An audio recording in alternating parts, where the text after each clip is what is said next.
Boa noite, Águida. Boa noite, Pedro. Boa noite.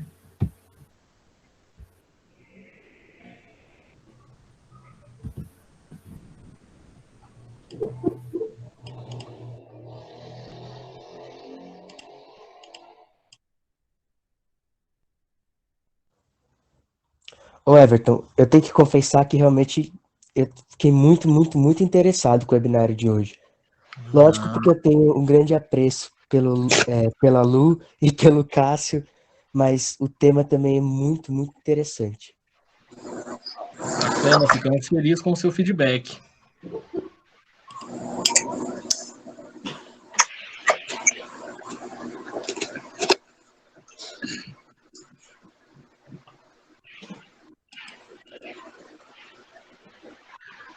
Aliás, deixa eu falar também, né? Parabéns mais uma vez, porque cada tema que tem toda semana, cada um melhor do que o outro, né? E assim, não que seja cada um melhor que o outro, são todos muito bons. Parabéns pela escolha dos temas e por todo esse trabalho que está sendo feito aí, que está sendo muito bom, principalmente nesse momento aqui, para ter essa troca entre educadores, que é muito importante para não se sentir tão isolado, né?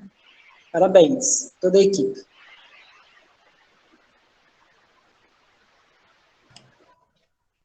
Obrigado, Malu. Obrigado pela sua participação também.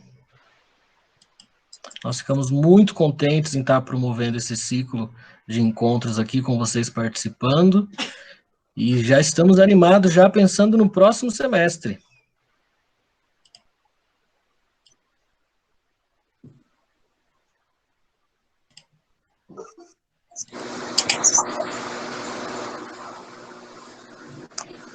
É isso aí, que o próximo semestre seja muito bom. Se for melhor do que esse, vai ser um ciclo muito bom, né? Porque esse primeiro ciclo que vocês começaram aí, tá muito bom mesmo. Parabéns.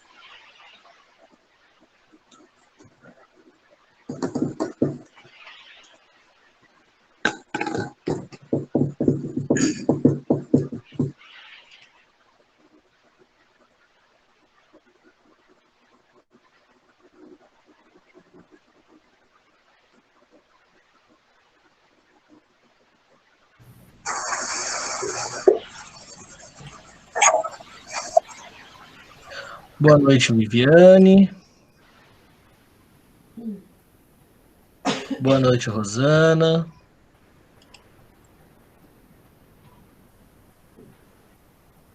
Olá, Sônia, seja muito bem-vinda.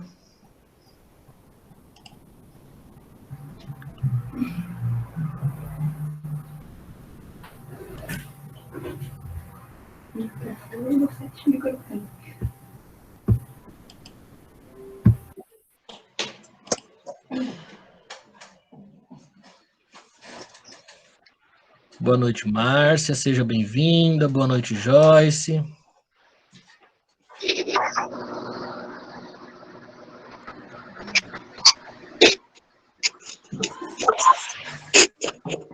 Boa noite.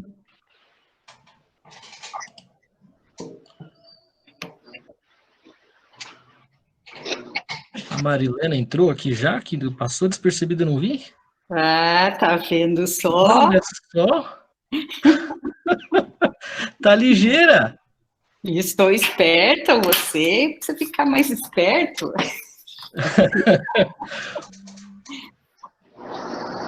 Luana, você tá aí? A Luana está testando o microfone. Tá um terror, para variar. O Cássio também, já estou vendo.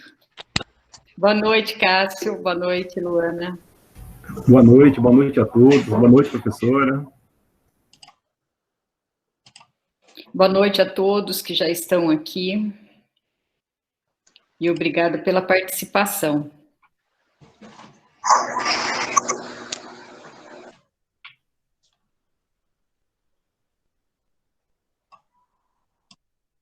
Dentro de uns minutinhos nós já iniciaremos.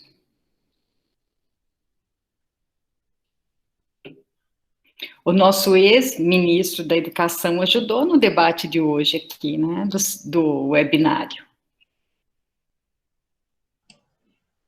Só um comentário, caiu e caiu bonito, que caia mais. Estamos ansiosos pelos próximos.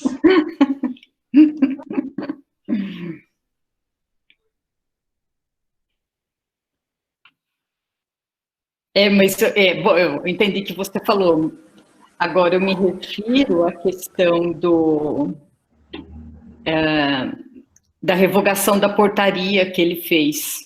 Aliás, foi acho que dia 16, a revogação da portaria, das ações afirmativas na pós-graduação. Isso foi lamentável. Pois é. Uma portaria que foi assinada pelo Mercadante, né? Bem lá atrás. De 2016.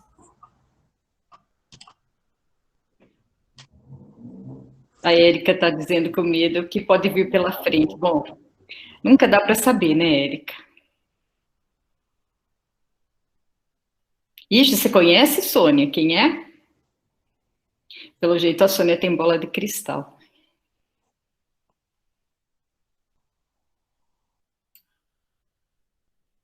Deixa eu ver o que a Sônia escreveu.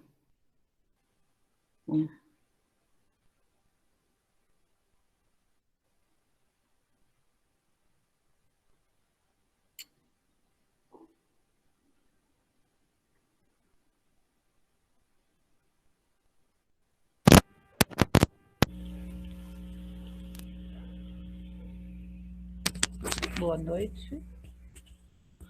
Boa noite. Olá, é a Sônia, tudo bem? Oi, Sônia, tudo bem e você? Tudo. Você perguntou se eu tenho bola de cristal? Gostaria. Mas é porque as informações que nós já corremos atrás aí para verificar, me parece que o rapaz que vai substituir ele já é do Ministério da Educação, do ministério dele, olavista, seguidor de Olavo de Carvalho ao extremo. Então, a gente, né, infelizmente, pode ter uma surpresa desagradável por aí. Eu não sabia disso. É o que está sendo divulgado, né? Não sei. Vamos torcer que sejam informações mentirosas, mas desse governo não me surpreenderá. Então o judiciário vai trabalhar em dobro, né? Continuar trabalhando, né? Agora eles vão ter que colocar mais ainda a mão na massa, né? Porque é o governo da judicialização, né? Só eles vão testando a democracia o tempo inteiro, né? A gente tem que usar o judiciário o tempo inteiro para derrubar essas coisas absurdas que eles propõem, né? Então, lembra do... A situação não está fácil. Aquele ministro da Educação que entrou, que nós ficamos indignados, aí ele ficou só 1 mês e pouco, aí depois veio esse senhor aí. Pior, agora parece que... Ai, não sei, nós estamos perdidos. Situação complexa. O importante é que não volte para a Unifesp. Não voltando para a Unifesp, a gente fica contente. Então, me Não, parece... vai bem longe, Banco Mundial. Parece que ele vai receber um cargo em outro órgão do governo aí. Vão dar outro cargo para ele. No Banco Mundial. Não sei se está confirmado, mas foi o que eu li. Devem ter feito um acordo lá. Para ele ser preso, né? Dar um cargo para ele. O Igor escreveu, pelo menos não é no nosso campus, pelo menos isso, né, Igor? Meu marido fala assim, Ana Lúcia, nem comenta que ele já foi da Unifesp, para não fica falando muito isso. É melhor não falar mesmo. Bom, Everton, são 19h04. Você acha que dá para a gente começar? Se puder esperar mais alguns minutinhos, porque das 7 horas para cá nós tivemos 15 novos inscritos. Poxa! Então o pessoal está começando a logar. Ah, entendi. Tá bom. Então, vamos aguardar um minutinho. Mas o dia hoje foi agitado politicamente, né, gente? Dólar subiu de novo. Mas vamos falar de coisas boas. Hoje a nossa comunidade alcançou 800 participantes já. Olha que notícia boa. E hoje nós temos várias pessoas aqui que eu acho que estão pela primeira vez. Sim, tem muita gente que são conhecidas minhas. Não. E acho que tem gente, pessoal do Cássio também, que não são da academia, não são da Unifesp, e que vieram, né, para atribuir um pouco na nossa conversa. Que bom! Bacana. Então, vamos fazer o seguinte, a gente, desde o primeiro dia, a gente tem uma prática do pessoal falar de que cidade que é. Então, quem está aqui pela primeira vez, por favor, fale aí para a gente de onde que vocês são. Algumas pessoas já têm estado, né, nos outros encontros, mas olhando aqui pelos nomes, dá para a gente perceber que algumas estão aqui pela primeira vez. A Malu está dizendo que ela divulgou numa comunidade para os amigos, a Sônia também acabou de falar isso, a Érica também escreveu que divulgou num grupo, né, da Univesp, que legal. Ah, a Viviane, que é do PECMA, está aqui. O Pedro já tem nos acompanhado, né, Pedro? O Igor, acho que é a primeira vez que você está aqui, não é? Ou você já esteve outras vezes, eu não me lembro.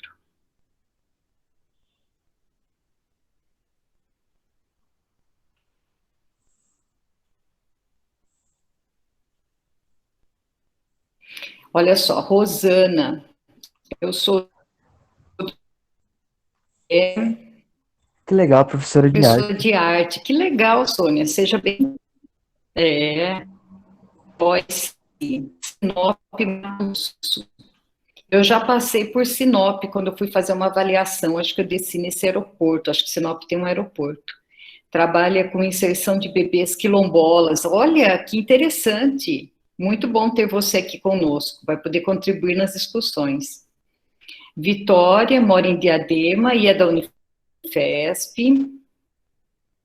Felipe, licenciando de Ciências, é a primeira vez. Érica também é a primeira vez.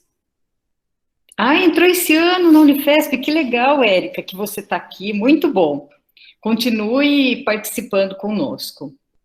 Olha, Érica, a Giovana, deixa eu ver, a Giovana está aqui já, né? Ah, tá. A Giovana Tonzar. Tô aqui. Tá. A Erika é da minha sala.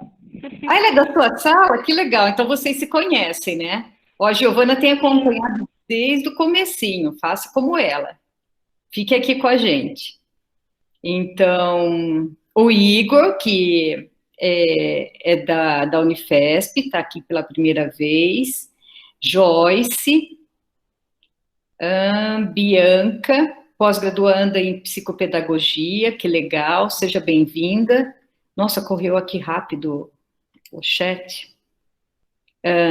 Duda, Ciências Unifesp, Ju também, das Ciências Unifesp, a Sabrina, que é do PECMA.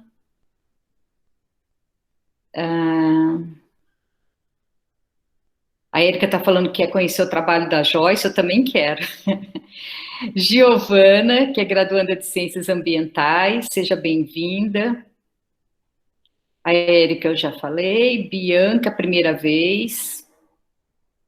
É isso. Então, o pessoal que está vindo pela primeira vez, vocês todos são muito bem-vindos. Ô, Gil, tudo bem com você? Todos vocês são muito bem-vindos. Espero que vocês gostem do nosso encontro, que vocês participem dos próximos também.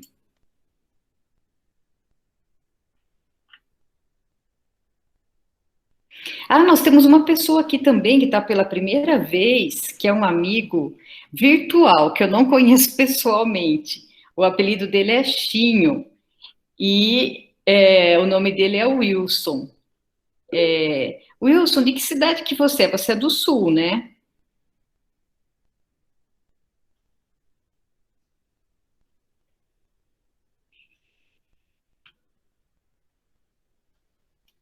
Talvez ele seja sem microfone. Bom, depois talvez ele fale. Camila, boa noite.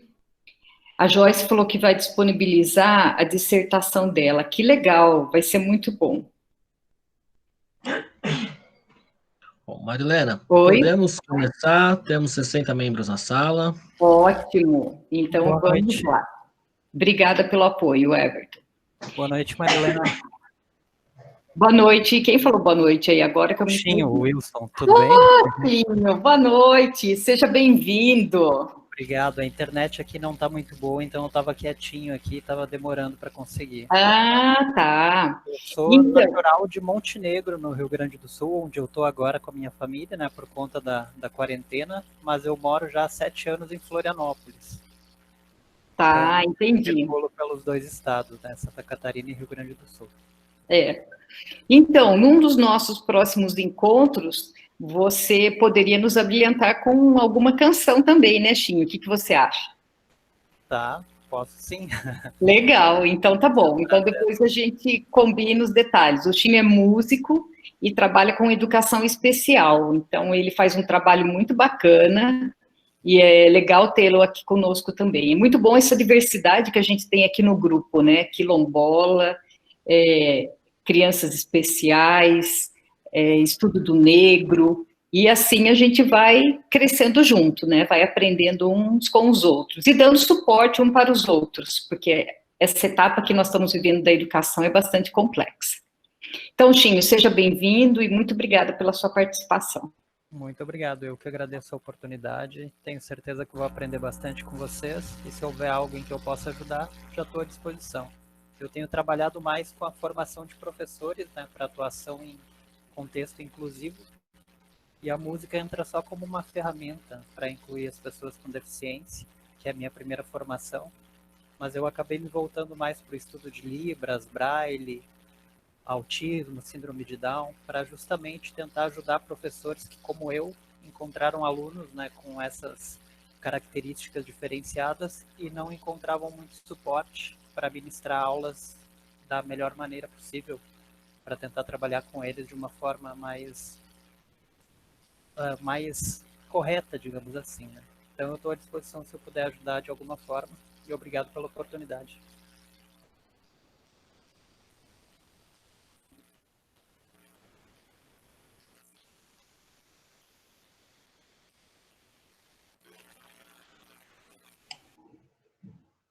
Marilena? Eita, a Marilena caiu. Bom, gente, faz parte.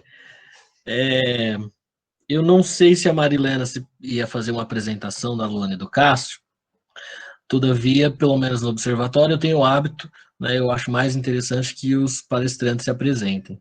Então, agora a gente passa a palavra para a Luana e para o Cássio, que são nossos convidados e membros do grupo de pesquisa Movimentos Docentes, e vão ministrar o webinar hoje para promover um diálogo, uma reflexão com todos nós. Sejam bem-vindos, Luana e Cássio, a bola está para vocês.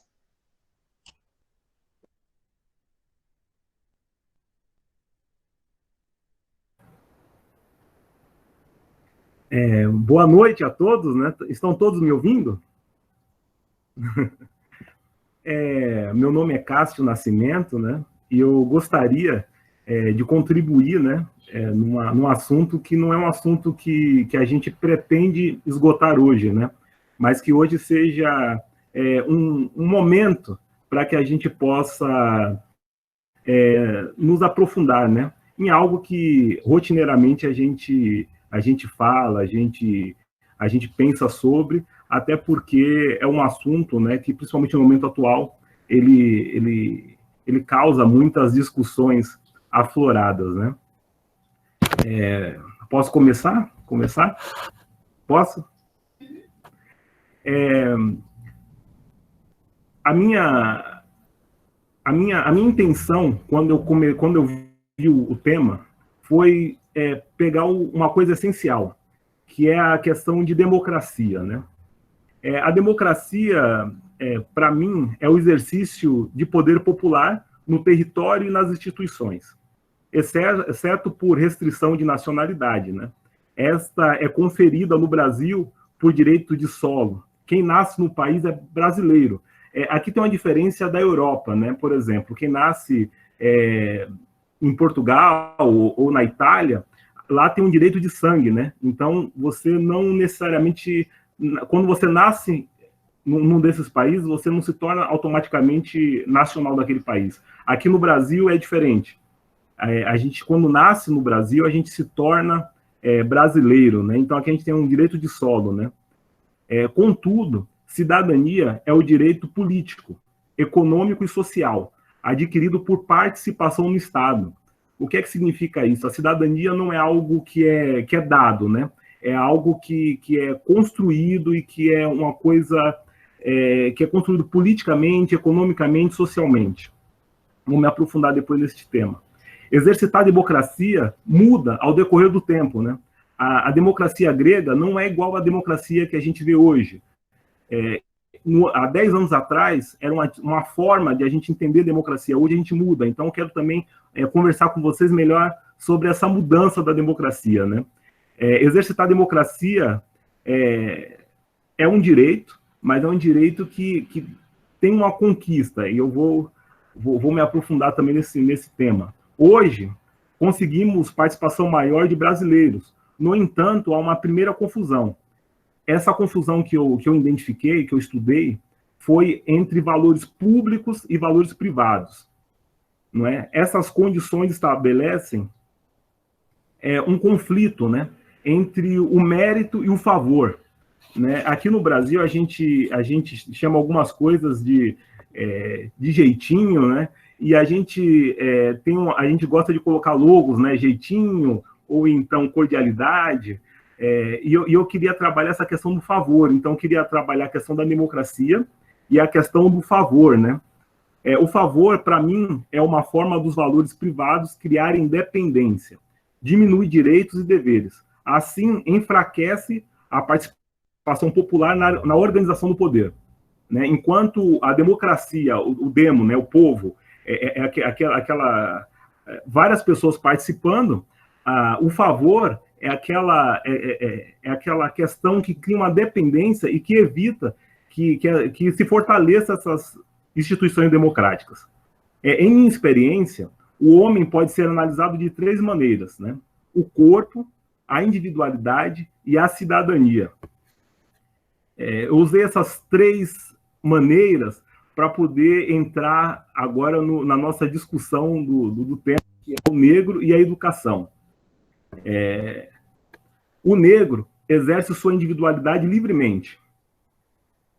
Por exemplo, o fato de você ser negro, você pode tocar piano, como qualquer outra pessoa, você pode cantar, você pode escrever, você pode ler, não é?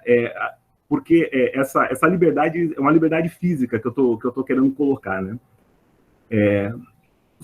Ademais, seu corpo é sua área de comunicação com o mundo, né? Então tem essa individualidade, que é uma coisa, tem esse corpo, né? Esse meu corpo, que é o corpo, neste caso, é o corpo negro, meu corpo, ele é minha área de comunicação com o mundo, né? E aí, para eu ter essa minha individualidade assegurada e para mim ter esse meu corpo, que eu possa me expressar com o mundo, eu preciso isso só pode se realizar com a proteção da cidadania. Um nacional é cidadão quando participa da vida nacional. E o que a gente entende aqui no Brasil é que nós somos brasileiros, porém, a nossa participação na vida social, na vida nacional, tanto econômica, como social e como política, ela tem muitas barreiras. E eu acho que é aí que a gente precisa discutir bem esse conceito de cidadania. Veja bem, a minha individualidade,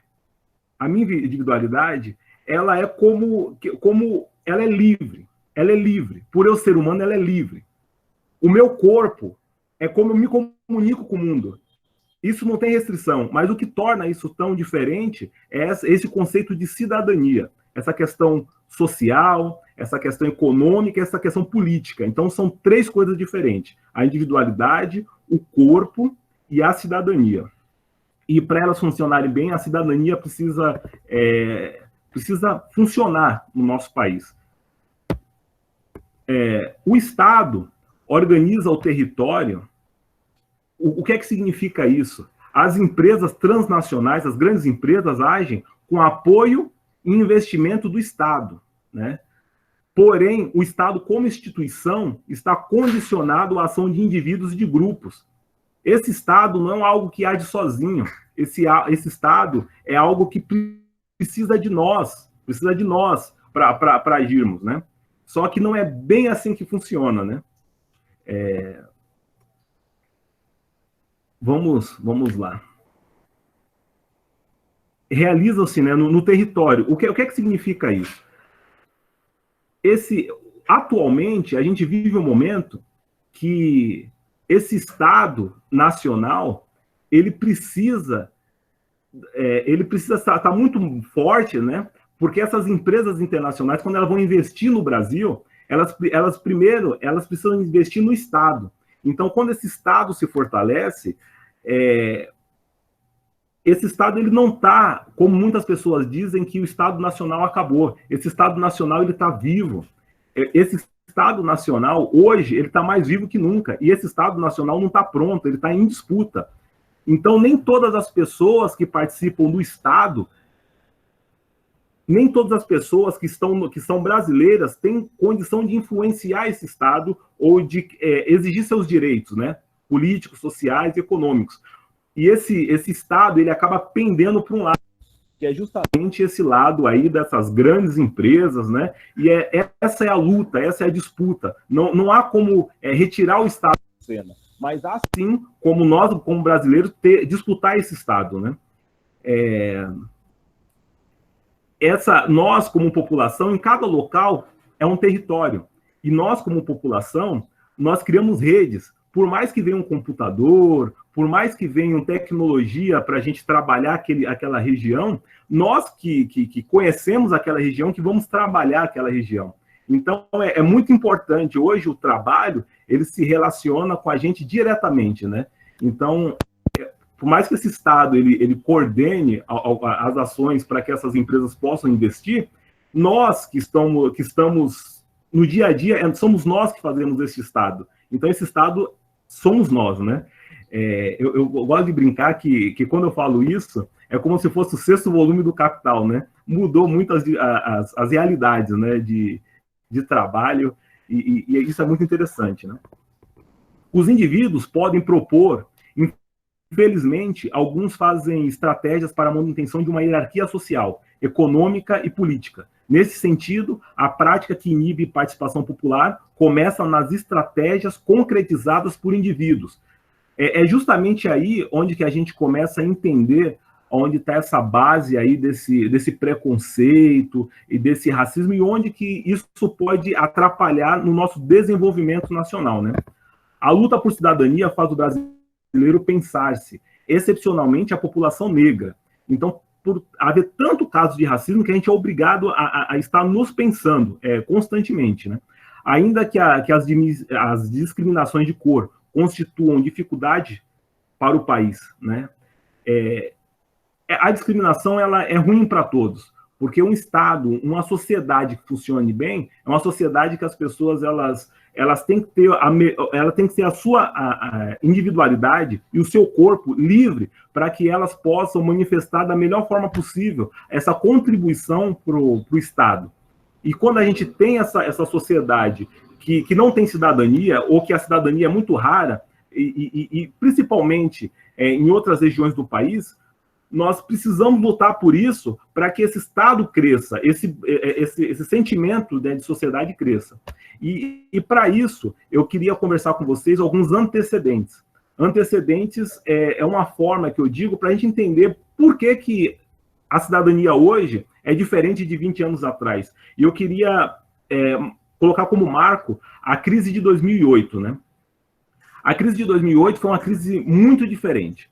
A crise de 2008 foi uma crise que ela começou nos Estados Unidos, com a questão das hipotecas imobiliárias, com a questão do subprime. E essa crise foi que muitos gestores americanos começaram a vender títulos, não é? Títulos com classificação D, E, C, como se fossem títulos de classificação A. E aí esses títulos foram vendidos e revendidos, vendidos e revendidos. Só que como não eram títulos seguros, não eram títulos de classificação A, o primeiro deixou de render o que a pessoa quis pagar, né? Eu estou querendo falar da melhor forma possível essa parte econômica, e aí teve uma queda em série na economia americana, e aí acabou destruindo várias economias ao redor do mundo. É o que a gente chama de crise de 2008. Ela é muito diferente das outras, porque ela começa nos Estados Unidos. O que era comum para nós é vermos uma crise que começava nos países periféricos, no Brasil, na Argentina, na Rússia, no México, e pela primeira vez é uma crise que começa nos Estados Unidos. E essa crise ela foi tão grande que ela se alastrou pela Europa, né? E aí esses países como Portugal, Itália, Grécia, Espanha, tiveram que colocar muito dinheiro, o Estado teve que colocar muito dinheiro para que essa crise não se alastrasse mais. Porém, quanto mais dinheiro tinha na economia desses países, mais o euro foi perdendo preço. Então, o euro foi ficando com preço lá embaixo, e aí causou uma confusão muito grande na zona do euro, em 2010, 2011. E aí o Banco Central Europeu teve que recorrer e teve que colocar dinheiro, né, para essas economias, e que acabou culminando com a saída da Inglaterra, agora no Brexit, né? Então, assim, a gente vem de uma crise nos Estados Unidos de 2008 muito grande, que é uma crise ali no centro, ali, dito do capitalismo. A gente tem outra crise muito grande na Europa. A crise dos Estados Unidos deixou 10 milhões de pessoas sem casa. Na Europa, fome generalizada, falta de emprego. Alguns países com a economia um pouquinho melhor, como a França, a Alemanha e a própria Inglaterra, conseguiram se segurar, mas acabou não conseguindo, né, se livrar dessa crise assim com tanta facilidade. Logo em 2015, ocorre um caso do jornal Charles Hebdo, né? Je suis Charlie, que o pessoal colocava nas redes sociais, que foi aquele caso daqueles cartunistas que colocaram o rosto, né, de Maomé, fizeram sátiras com Maomé, e aí, em contrapartida, teve um atentado, né, dessa sede desse jornal, e mataram dois muçulmanos, acabaram matando muitas pessoas. E aí a gente começou a discutir aqui no Brasil fortemente a questão da liberdade de imprensa, a liberdade de fala. E aí como que a gente poderia entender essas questões? E foi uma coisa muito ruim em relação ao mundo, mas dá para entender porque a gente vive hoje uma realidade tão diferente do que a gente tinha 20 anos atrás. Então, hoje as coisas estão um pouco diferentes, e aí eu quero construir com vocês esses antecedentes para a gente chegar lá. Além disso, a gente tem um movimento na própria África, que a África hoje ela está se modernizando. O que é isso? As pessoas estão saindo da zona rural da África, estão indo para as grandes cidades. E essas grandes cidades estão crescendo, as pessoas estão tendo acesso a bens, né, ditos bens de consumo na África, e está criando também grupos que pensam a África de forma diversa. Então, a África mudou muito nesse século XXI, não é? E para coroar essa nossa década, a gente tem um coronavírus, né? E esse coronavírus, ele deixou muitas pessoas dentro de casa, e essas pessoas viram que não tinham assistência previdenciária, e quando a coisa apertou muito, e principalmente nos Estados Unidos, a gente viu aquelas manifestações gigantescas por causa da morte do George Floyd nos Estados Unidos, né, que foi uma morte mostrada para o mundo todo. Ele foi asfixiado, né, o policial colocou o joelho no pescoço dele, enquanto ele dizia que não podia respirar. Então, foi algo muito marcante, e o movimento Black Matters, né, que é um movimento dito, em tradução em português, Vidas Negras Importam. Eles fizeram manifestações grandes que acabaram se alastrando pelos Estados Unidos, e outros movimentos, como a própria Antifa, outros movimentos, grupos feministas, muita gente foi para a rua para poder mostrar sua insatisfação contra a atual política norte-americana. E do outro lado, a gente tem a China. A China tem um processo político muito diferente, né? Porque nos anos 80 a China era um país ali muito próximo do Brasil, assim, em termos de economia, e aí a China cresceu muito, né, produzindo coisas, objetos baratos, né? E essa produção da China chegou a fazer com que ela virasse uma fábrica do mundo. E aí a China, fabricando muito, ela teve uma demanda muito grande por commodities, né? Matérias-primas, né? Principalmente aqui no Brasil, minério de ferro, soja, e a gente vendeu muito, e a China estava num crescimento muito grande anterior a 2008, e as commodities cresceram muito, então foi um ciclo econômico que o Brasil se beneficiou muito. Mas depois da crise de 2008, a China para de comprar essas commodities do jeito que vinha comprando e começa a investir internamente. E aí, quando ela começa a investir internamente, a China ela tem uma nova forma de economia, sai do Hu Jintao, né, constrói isso, e o Xi Jinping mantém. E a China hoje é um big player, como a gente fala no mundo, um grande jogador, né? E ela criou também infraestrutura, que a gente chama de nova Rota da Seda.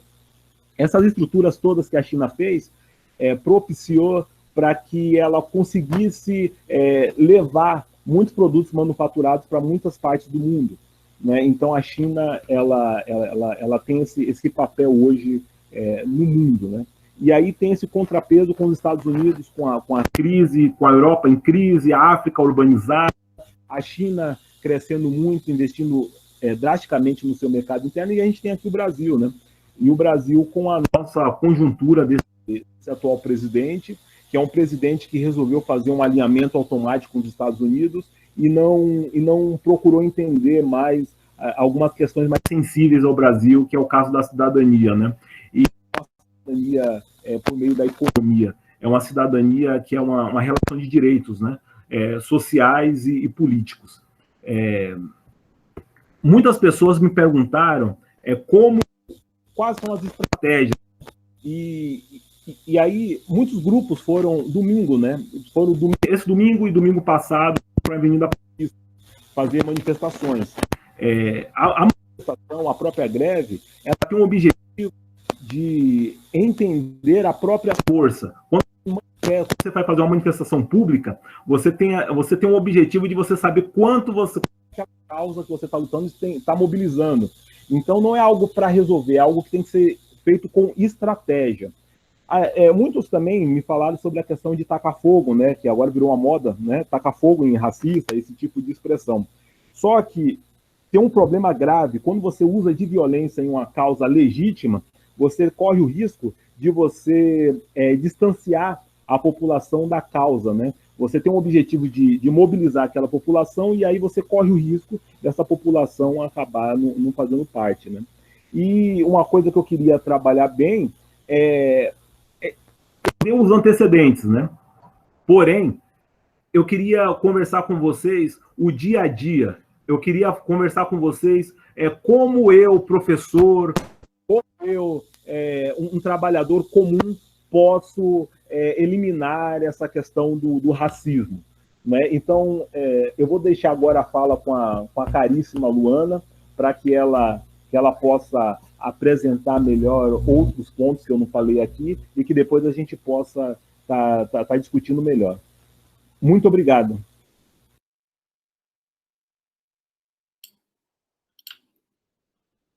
Obrigada, Cássio. Então, agora a gente passa para a Luana. Exato. Luana, obrigada pela participação, fique à vontade. Eu quem agradeço, então eu vou começar agradecendo a todos, ao grupo Movimento Docente, do qual eu faço parte, me convidou para estar aqui para falar sobre esse tema, e as diversas pessoas que são amigas, colegas de faculdade, ou já foram, e estão aqui assistindo. Eu fico muito feliz e me sinto muito honrada com a participação de todos. Bom, E falar sobre o negro e a educação é falar um pouco sobre a história, né? A minha história e a história de muitos, porque, né, afinal de contas, é a nossa realidade diária. E aí, quando eu penso em como começar esse esboço, em introduzir o que é o negro dentro da educação, acho que é muito importante que a gente comece entendendo as diferenças entre preconceito e racismo, né? O preconceito, ele é uma antipatia ou uma simpatia por algo ou alguém, sem que você necessariamente tenha uma reflexão ou faça uma reflexão sobre aquilo. Então, é o famoso não sei, não quero saber, tenho raiva de quem sabe. Né? Então, você não... O preconceituoso, ele vê o ponto de vista dele como a única coisa válida. Então, por exemplo, eu gosto de cachorro e não gosto de gato. Ah, não interessa, eu não quero saber, eu gosto de cachorro, gato é estranho. E não procura entender por que o gato é estranho ou por que ele não gosta. Enquanto o racismo é o julgamento sobre um determinado grupo ou coletividade por conta da sua raça, religiosidade, etnia, e é previsto, é crime, né, previsto em lei. Então, é importante a gente entender, porque quando a gente fala preconceito, é o preconceito racial, quando a gente quer se dirigir à questão da negritude. E, além disso, a gente tem injúria racial, né? A injúria racial é a ofensa de novo, etnia, raça ou religião praticado a uma determinada pessoa. Então, no caso, eu brinco, eu falo, eu não gosto do gato, aquele gato, não vou citar a minha gata, eu não gosto da Aurora. E aí você, né, praticou um ato contra ela porque ela é espécie felina. Então, isso é uma injúria. E aí, a outra sutileza também é entender esses pontos. E dentro da educação, né, nós, como professores, é importante a gente entender a diferença entre falar de e falar sobre. Eu sempre falo sobre essas questões porque a gente tem esse ponto de empatia, e é fundamental que a gente entenda isso, porque a gente trabalha diariamente com a autoestima das crianças, né? Então, quando nós estamos numa situação em sala de aula e a gente tem que abordar certas circunstâncias, ou a gente passa, né, por certas situações, é importante que a gente dose essa relação de falar de e falar sobre, porque muitas vezes a criança, né, depois, se a Keila quiser se manifestar, ela tem uma filha, né, e uma criança negra, e ela pode dar algum relato se ela sentir à vontade, que fala muitas vezes do cabelo e dessas coisas, e quando a criança vai falar sobre isso, se você, né, não tiver, né, se você for uma pessoa não negra, é importante que você fale de, mas sem diminuir o que ela está sentindo, né, porque ela vai com o sentimento de falar sobre. Isso é muito importante, porque a gente está falando de autoestima de uma criança, a formação. Né? Isso eu estou falando de criança, mas serve para todas as idades, até na universidade. E isso pode fazer com que a criança ou se possibilite a se impor ou se retraia. Então, essa questão de falar de e falar sobre é muito interessante, né? Então, eu venho aqui para falar para vocês sobre o negro, né? Porque eu estou me colocando na minha questão. E aí, quando a gente fala sobre a questão do negro, né? Quando eu venho trazer essas questões, por que eu estou aqui? Acho que é importante dar esse alinhamento a vocês. Meu trabalho, a minha tese, meus trabalhos, né, durante a minha formação, elas são voltadas ao estudo do negro na educação, né? Eu tenho como um projeto, conjunto com a professora Marilena, compreender qual que é a inserção do negro, da diversidade, né, voltada a aspectos raciais do negro na BNCC, então eu tenho estudado isso. Quando eu cursei psicopedagogia, eu também estudei essa questão do desaprender ou aprender, voltado às questões raciais, do preconceito, eu trabalhei isso dentro da psicopedagogia, e a gente precisa, é importante a gente pensar nessas questões, porque muitas vezes, né, vários sociólogos e outras pessoas, né, intelectuais brasileiros, falaram sobre como que essa questão do negro é trazida de forma ambígua, né, porque Florestan Fernandes e Otaviano diziam, né, que o brasileiro, de modo geral, ele não tem vergonha de ser racista, mas ele não assume que é, né? Então, essa ambiguidade é na dificuldade de analisar o fato com certa profundidade. E o que acontece, né? Quando o Cássio menciona essa questão da agressividade, é que muitas vezes, por essa ambiguidade, por sempre as coisas do negro ser tratadas de forma, sempre tentando ou diminuir, ou colocar de lado, né, ou de forma sempre condicionadas, ou né, o negro tem, ou é 13 de maio, 20 de novembro, ou em situações de violência, como a gente tem visto, se lembra da Casa Negra, mas o negro existe independente disso, né? Ele existe todos os dias do ano, e todos os dias do ano a gente tem de passar por certas situações, a gente tem de enfrentar certas questões, e nem sempre são noticiadas em grandes mídias, então a gente precisa parar um pouco para pensar nessa situação. Né? E essa ambiguidade é isso, porque muitas vezes, por todo dia passar por alguma situação, né, a resposta a isso é emocional, e aí a gente vai sem pensar nas reações ou sem conseguir analisar a condição exata, né, do que está acontecendo. Por isso que quando eu falo sobre esses temas, eu gosto de abordar que a gente está no Brasil, então a gente tem que pensar sempre de ser como que é ser negro no Brasil, até porque eu, como mulher negra, nunca tive a oportunidade de ser negra em outro lugar, né? Eu só sou negra no Brasil, eu só sei o que é ser negra aqui. E eu não sei como é que funcionam as políticas, eu vejo. Né? Então, quando acontece o caso do George Floyd, óbvio que é importante, óbvio que a gente sente uma empatia, porque, afinal de contas, é mais um dos nossos que, né, é morto de uma forma cruel, sem poder se posicionar, sem poder ter um respaldo ali, mas a gente também precisa entender como que dentro do nosso país, quais são as diferenças que a gente tem feito no dia a dia, e como a gente tem olhado para essa questão da negritude, mesmo que, né, não sendo negro. E aí, um ponto que é interessante, que eu tenho visto várias manifestações, né? A gente tem ouvido muito falar nos últimos tempos, e com essa questão da pandemia, esse cenário permitiu com que tanto as desigualdades quanto a violência ficasse evidenciada. Então, a gente consegue olhar de outra forma, a gente consegue ver, né? As pessoas que não estão acostumadas, né, quem não tem tanto acesso ou não frequenta certos pontos, não consegue ver. E aí a gente tem ouvido a frase, né? Vidas negras importam. E eu já ouvi várias pessoas falando assim, não, mas todas as vidas importam. Sim, todas as vidas importam. Mas vamos falar agora da vida negra? Porque muitas vezes a gente tem que tomar cuidado, porque tudo tem um porquê, né? Tudo que a gente fala, ou como a gente manifesta, tem uma posição política por trás. E todas as vidas importam, é uma forma de reverter o discurso em relação ao negro. Então, novamente, a gente está fazendo o quê?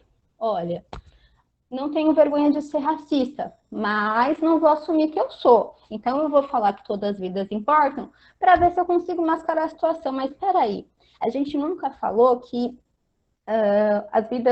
todas as vidas importam, mas se todas as vidas realmente importavam, será que o negro precisaria ter se sofrido passado, ter sido escravizado? É meio estranho, né? Então, acho que é importante a gente pensar um pouco nessa situação. E dentro disso, eu me lembro uma história pessoal, que eu passei por essa situação, eu estava apresentando um trabalho na pós-graduação, e aí eu estava falando sobre a questão da autoestima. Eu tinha uma paciente negra, e ela é uma coisa que me emociona, que sempre que eu lembro, eu fico com o coração aquecido, que ela me relatou ao longo do acompanhamento, né, eu fiquei 1 ano com ela, que ela soltou o cabelo depois que viu o meu cabelo, e que ela viu que o meu cabelo era cacheado igual, né, era enrolado igual dela, e podia ser bonito, ela tinha um cabelo grande, era maravilhoso o cabelo dela, e ela falou assim, mãe, ela não tem vergonha. E eu lembro quando ela chegou na clínica com o cabelo solto, assim, e aí isso aconteceu na graduação, mas eu falei na pós, porque foi um fato que me marcou muito, né? E aí, como a gente está falando da questão do negro, eu sempre acho importante, porque a gente estuda o tempo todo autores brancos, e são super valiosos, né? Tem autores que escrevem sobre a questão da negritude, mesmo sendo não negros, que são excepcionais. E aí, eu estava explicando, a Keila estava nessa aula, ela lembra, e aí eu estava explicando, e eu trouxe vários referenciais de autores negros, super empolgada para falar, e eu tive que ouvir, olha, não é privilégio do negro sofrer racismo. Olha, esse privilégio a gente não queria, né? E é a mesma coisa quando a gente está escutando um apontamento, ou quando a gente escuta, olha, gente, as vidas negras importam, né? Então, é para a gente parar e refletir. Poxa, a gente precisa reafirmar o tempo todo que as nossas vidas importam, porque muitas vezes as nossas vidas só são lembradas em atos de violência. Será que é legal? Você sabe, acho que é importante as pessoas não negras pararem para pensar nisso. não é confortável toda vez a gente ser julgado ou ser olhado de cima a baixo por causa da nossa forma, da nossa cor. Então, é importante a gente pensar e não desvalidar, porque a gente carrega com a gente essa marca. E essa coisa, parece que a gente sempre tem que tentar se justificar. E, gente, isso é muito complicado. Então, é um apontamento que eu gostaria de trazer e que até Milton Santos cita, que eu acho incrível, eu falo até, eu brinco com a Marilena, eu falo que ele tem um texto dele que para mim é meu guru, assim, que eu acho muito simbólico, que ele fala que, na verdade, fizeram uma pergunta, acho que foi o Roberto Dávila, que falou sobre o que ele achava sobre o ressentimento que os negros tinham dos brancos. Ele falou, não, na verdade, quem tem ressentimento são os brancos em relação aos negros que conseguem avançar, que conseguem ir além, né? E até porque se o negro tivesse ressentimento, não ia ser eficaz, porque a gente não tem poder, né? Então, infelizmente, o ressentimento só é validado quando se tem o poder. E garanto a vocês, eu acho que todos os negros presentes, a gente não quer ter essa validação por violência ou em datas direcionadas 2 vezes ao ano. A gente precisa lutar por essa questão de validação o ano todo. E agora eu vou tentando finalizar minha fala e indo para a questão da educação antirracista, que também tem sido uma pauta muito significativa e muito questionada, né? Então, como eu já expus, o isolamento social, ele evidenciou as questões de violência e desigualdades, mas que já faziam parte do cotidiano da população negra e pobre, nessas desigualdades sociais. E daí a gente pensa, né, em como que essas crianças, as crianças negras vão ter acesso, e como que vai ser a educação.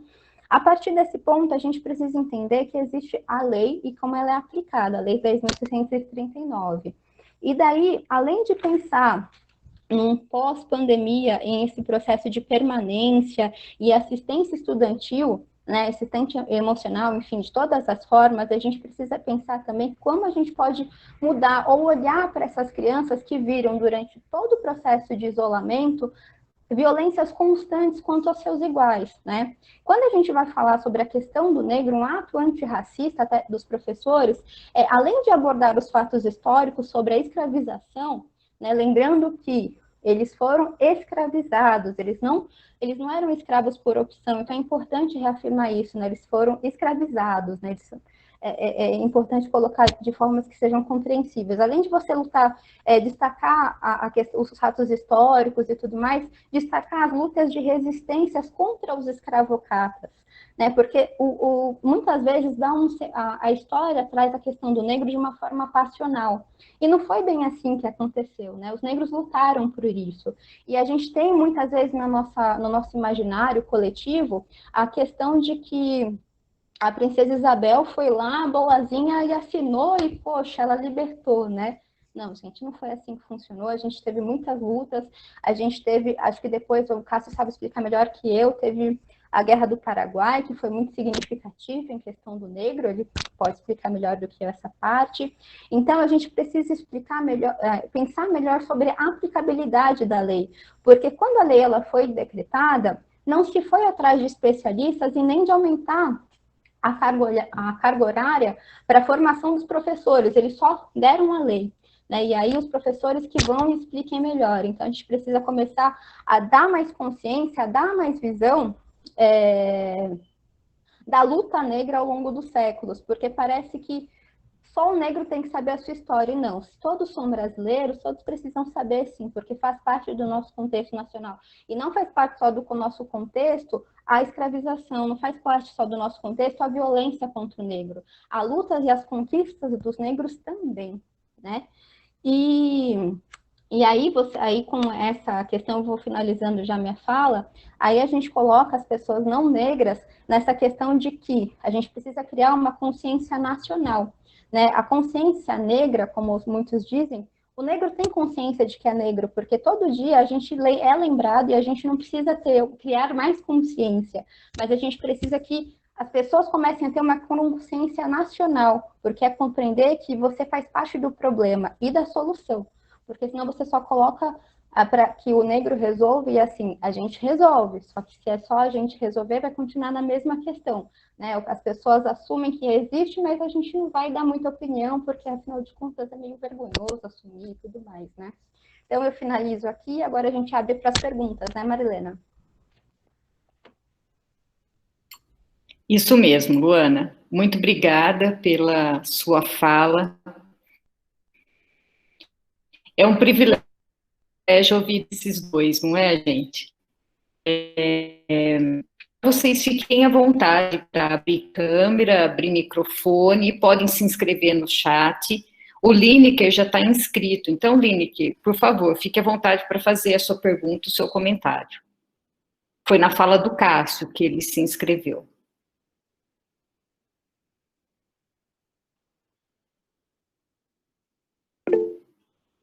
Ah, ele está sem microfone. Então, escreva para a gente, por favor, Lineker.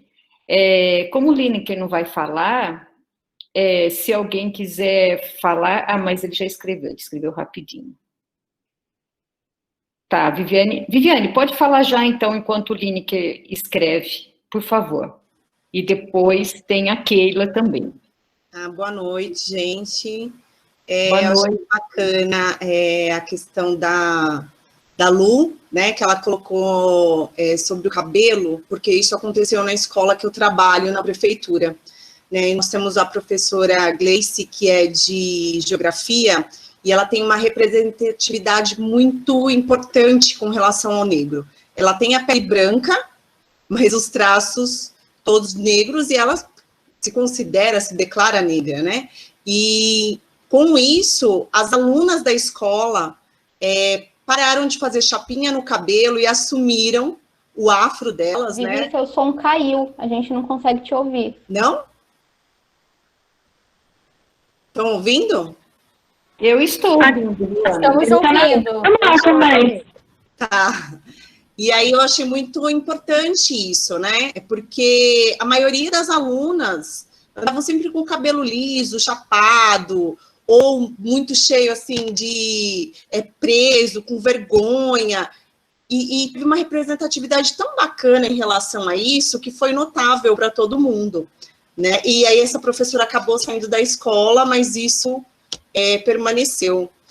E a questão também da miscigenação, né? É muito hipócrita a gente falar em relação ao negro, sendo que nós temos aqui no nosso DNA essa mistura toda. Então, eu falo, eu sou branca, mas meu cabelo é encaracolado, os meus lábios são bem desenhados e largos e grossos, o formato do meu corpo, né? É importante chamar a atenção dos alunos também em relação a isso. Muitos deles não se consideram como negros, né? Então, já vi muitas pessoas, até professores, falando dessa questão, falando, é aquele menino de cor. Aí, quando você olha para a pessoa, você fala, nossa, ela não se enxerga, ela não tem essa identidade, né, de negro. Então, era isso que eu queria falar. Ok, obrigada, Viviane. Luana e Cássio, vocês querem fazer algum comentário sobre a fala dela? Não? Eu faço.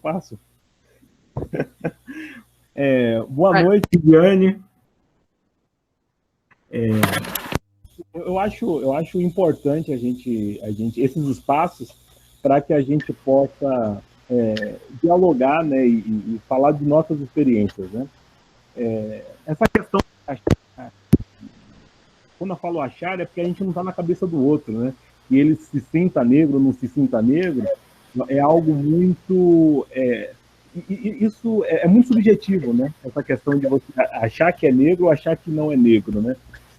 É importante a gente discutir. Eu acho que a escola é um espaço de discussão, é um espaço que a gente tem um direito, né? E tem o dever de trazer essa temática e a gente discutir isso. Porque o que eu sinto que ocorre, é que nas escolas a gente, principalmente os professores, tendem a procurar traduzir a fala dessas crianças e às vezes elas não ouvem muita atenção. E assim, possa ser, sim, que essa criança, né, não se sinta negra, mas pode ser, sim, que ela se sinta e que ela pense na questão dela ser negra de outra forma. Então, é um espaço muito interessante. Eu acho que, a partir de uma situação dessa, nós, como educadores, né, a gente pode chamar essa criança ou essa turma e aí elaborarmos atividades para que essas pessoas exponham, né, seu ponto de vista. Era isso que eu queria falar. Quer falar alguma coisa, Dona?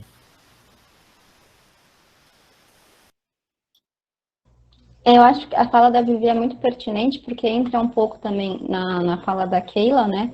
E é a questão do representar, né? Do acolher essa questão, porque quando a criança ela expõe certos fatores, ou até mesmo essa questão da criança usar o cabelo o tempo todo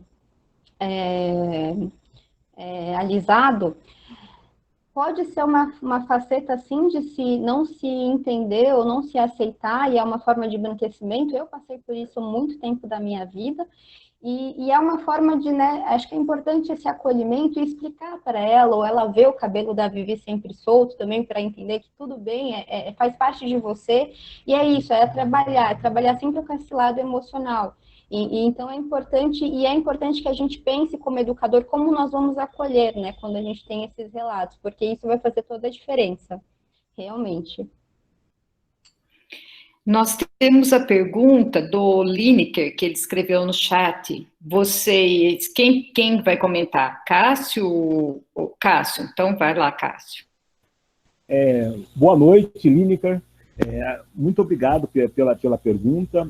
Eu sabia que essa pergunta, uma hora ou outra, iria vir, né? Que era perguntas relacionadas a cotas, né? A gente espera sempre isso, então a gente tem que sempre estar preparado para isso.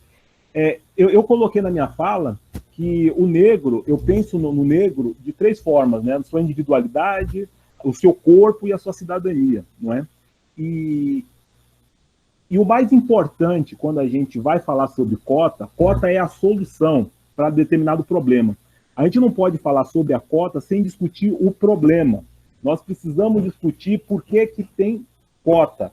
Se o Brasil quer discutir a questão do negro, se ele quer discutir a questão do negro, é aí que é o nosso problema. A cota não dá, a gente não há necessidade de discussão. A gente precisa discutir o problema. E a partir do momento que a gente discutir o problema, a gente pode criar outras alternativas, ou pode ser essa mesma.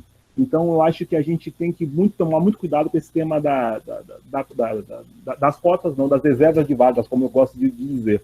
E tem outra questão, que é o Kabengele Unanga, é um professor que é um professor da USP, eu conheço ele particularmente, e ele desenvolve um trabalho com a visão muito específica. O Kabengele é um professor africano, e ele vem para o Brasil trazendo um período que ele viveu, que foi um período de descolonização dos países africanos. Então ele vem com uma carga intelectual totalmente diferente da minha, né? Que eu sou brasileiro, nasci aqui e não vivi esse período que o Kabengele viveu.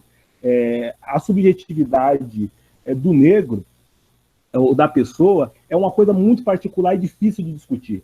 Essa questão de entrar na universidade e estar de cabeça erguida é algo que é muito cobrado da população negra e que não é tão cobrado da população branca. Então a gente tem que tomar muito cuidado para, quando a gente se referir à população negra, a gente não achar que todos são iguais, né? Porque há uma diferença muito grande. Para vir para cá, eu queria trazer exatamente da costa atlântica da África todos escravizados, todos os povos que vieram para o Brasil. E aí eu tive uma dificuldade que só no Maranhão eu descobri 17 povos só do Maranhão.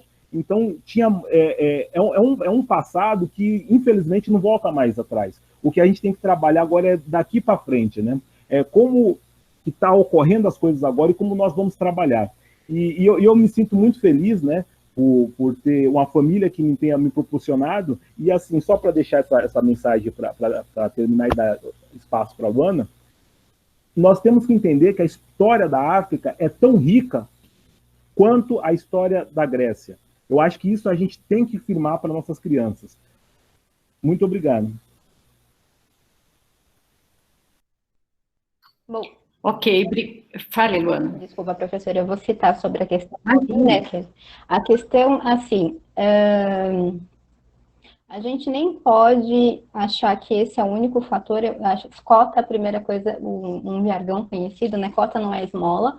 Existe um porquê das cotas existirem, e é um porquê do negro nunca não ser considerado na questão educacional, ter dificuldade para acessar a educação, então cota é um direito, né? Então é importante que a gente entenda isso e que não tenha vergonha também disso, porque eu já vi muitas pessoas que têm vergonha de serem cotistas ou de lutar pelas cotas, e não, é um direito nosso. A gente tem direito a isso, né? Não só os negros, como os indígenas, as pessoas, né, de baixa renda. Então, não é motivo de vergonha e nem é só isso também, porque não é simplesmente achar que, tudo bem, as políticas públicas garantem o acesso aos espaços por cota e eu vou achar que isso está tudo bem. Não. Existe o outro ponto, né? Existe permanência, existe assistência, existem outras ações afirmativas que precisam também ser conversadas, ser discutidas e serem validadas.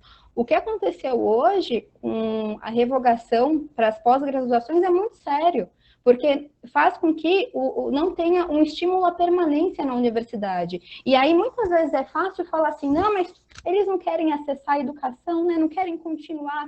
Mas se você não estimula, se você não dá possibilidade para que eles acessem, como é que eles vão se interessar? Porque entenda que a educação foi o afastamento, né, das camadas populares à educação foi uma estratégia bem feita para que eles fossem mão de obras e não fossem seres pensantes.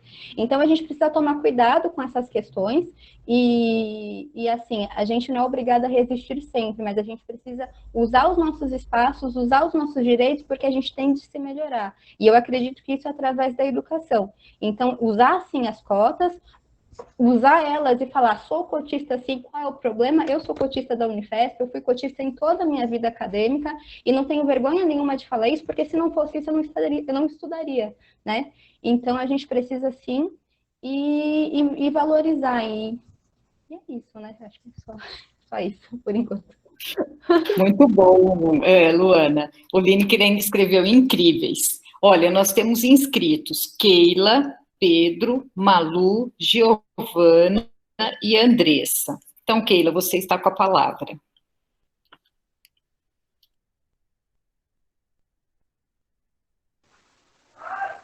Cliquei. Boa noite, pessoal. Boa noite. Obrigado por estar aqui participando desse debate, dessa palestra, desse meio de comunicação, num momento muito propício. Eu vou procurar ser breve, eu vou separar dois momentos. Primeiro, eu sou uma mulher negra, mas eu tive toda a minha identidade anulada, porque eu nunca tive um pai ou uma mãe que tocasse nesse assunto. Então, você cresce de uma forma meio cinza. Você não é branco e você olha no espelho e não se vê negro, porque você também não sabe a sua identidade. Então, após entrar na faculdade, eu também sou ex-aluna da Zumbi dos Palmares, que é uma das minhas formações em administração, e lá eu consegui saber da minha identidade, quem era eu, por que o meu cabelo, o meu nariz, os meus lábios, por que eu sou negra? Não apenas por causa do tom da minha pele. Então, ali eu consegui a identidade. Então, a partir daquele momento, eu comecei também a procurar o meu lugar na sociedade. Então, eu não tinha identidade e não me reconhecia nos lugares. Então, primeiro, aí eu tive identidade e agora para onde eu quero ir, né? Então, para isso, é a educação. Por cota, sem cota, pedindo bolsa, é necessário. E hoje eu tenho outro esclarecimento, que quem me trouxe, então, essa passagem e essa cor e essa identidade foi a educação. E eu casei com um homem da pele clara, então eu tenho uma filha clara, de cabelo crespo e de traços negros. E eu converso muito com ela sobre isso. E eu lembro a primeira vez que ela viu a Maju na Rede Globo. E quando ela viu a Maju, ela falou assim, olha, mamãe, que mulher bonita. Eu falei, uau. E eu lembro uma vez que ela viu a foto da Luana. Mamãe, ela parece comigo. Então a gente se parece. E por que eu vou dividir isso em dois assuntos? Porque eu quero colocá-la nas escolas. E por ser educadora, a gente também procura escolas que nós queremos métodos fônicos, com metodologias diferenciadas. E nisso, o que eu percebi? A dificuldade de encontrar crianças negras. E uma vez eu perguntei para a diretora, eu falei assim, olha, onde estão as crianças negras? E a resposta da diretora foi assim, olha, eu até quero esse tipo de público aqui, mas eles não me procuram. Eles não procuram a escola. Aí eu perguntei para ela, você trabalha com bolsa? Ela, não. Eu falei assim, então fica difícil a gente também, porque eu estava procurando naquele momento uma escola onde eu queria que a minha filha tivesse os pares, onde tivesse crianças da pele mais escura, da pele mais clara, do cabelo mais crespo, mais encaracolado, mais cacheado, mais liso, mas que ela não perdesse a identidade. Então hoje eu questiono, eu pergunto para ela, filha, se alguém perguntar se você é branca, é indígena, é negra, é parda, o que você vai dizer? Eu sou negra, mamãe. E eu falo, por quê? E ela fala, por causa do meu cabelo crespo, por causa dos meus lábios grossos. Então a gente tem o quê? Não é então a cor da pele, é saber da origem. Ela pergunta, mamãe, por que o tom da sua pele é assim? Porque o meu avô, seu avô é negro, o meu pai é negro, a sua avó é negro com indígena. Então ela começa a construir essa identidade, que eu passei a vida inteira sem saber direito o que eu era. Eu queria ser parda, quanto mais eu pudesse clarear, mas clarear o quê? Clarear por quê? Não, e quem é? E por que o claro é melhor e o escuro é pior? Então a gente precisa realmente conversar sobre esses valores. E hoje, como uma mãe que tem uma filha de 5 anos negra, onde nós trabalhamos fora, temos que cuidar de casa, temos outras jornadas, eu também me preocupo agora estar em meio de mulheres negras, com filhos negros, em movimentos negros, para que ela saiba que ela pertence e ela faz parte de um grupo onde eu passei a minha vida praticamente sem saber que ele existia. Hoje temos mais movimentos? Sim, temos. E graças a Deus que alguém lutou por isso. Eu passei a minha vida assim, ai, que bom que alguém lutou. E hoje a minha pergunta é, qual é o meu papel nessa luta para o futuro? Muito obrigado, pessoal. Obrigado mesmo. Obrigada pelo trabalho de vocês. Estão de parabéns. Keila, obrigada pela sua fala. Muito bom ouvir você. Obrigada pela sua participação aqui.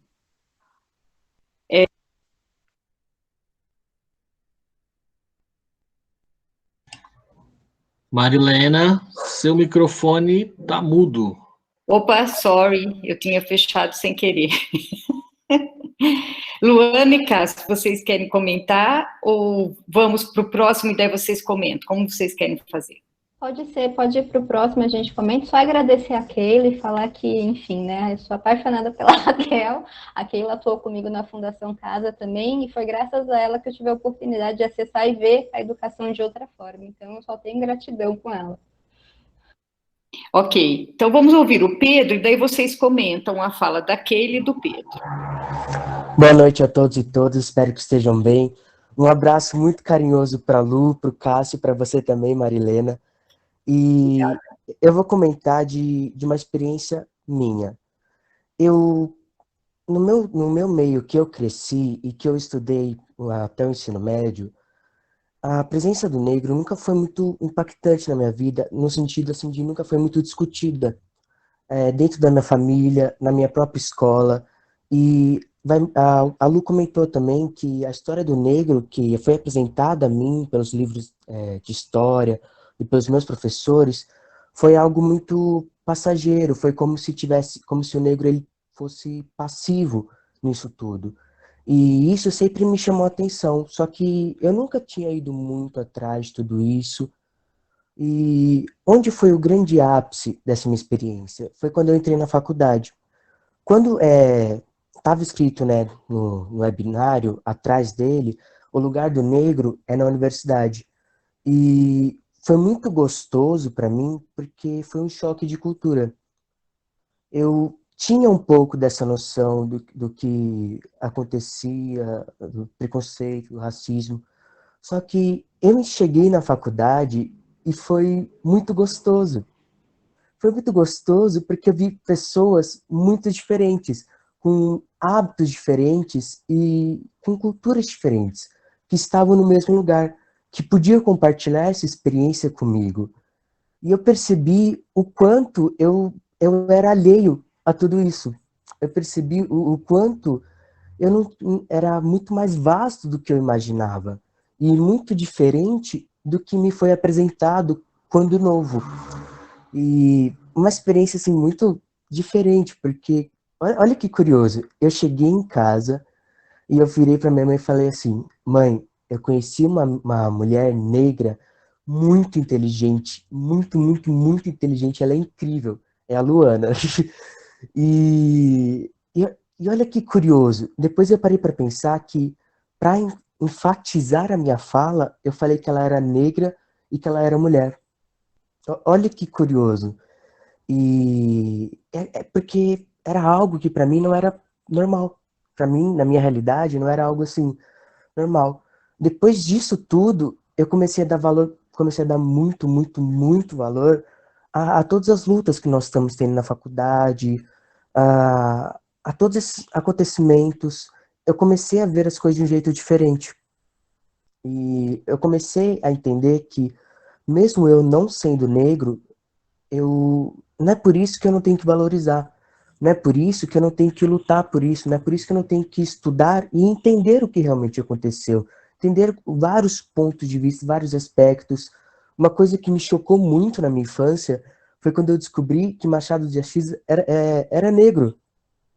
Como assim a foto dele, gente? Faziam ele parecer branco nas fotos? Como assim? E eu, como criança, eu ficava inconformado. Tipo, por que faziam isso? E eu nunca entendi direito. É isso, gente. Foi um comentário bem simples, mas foi muito gostoso essa experiência para mim.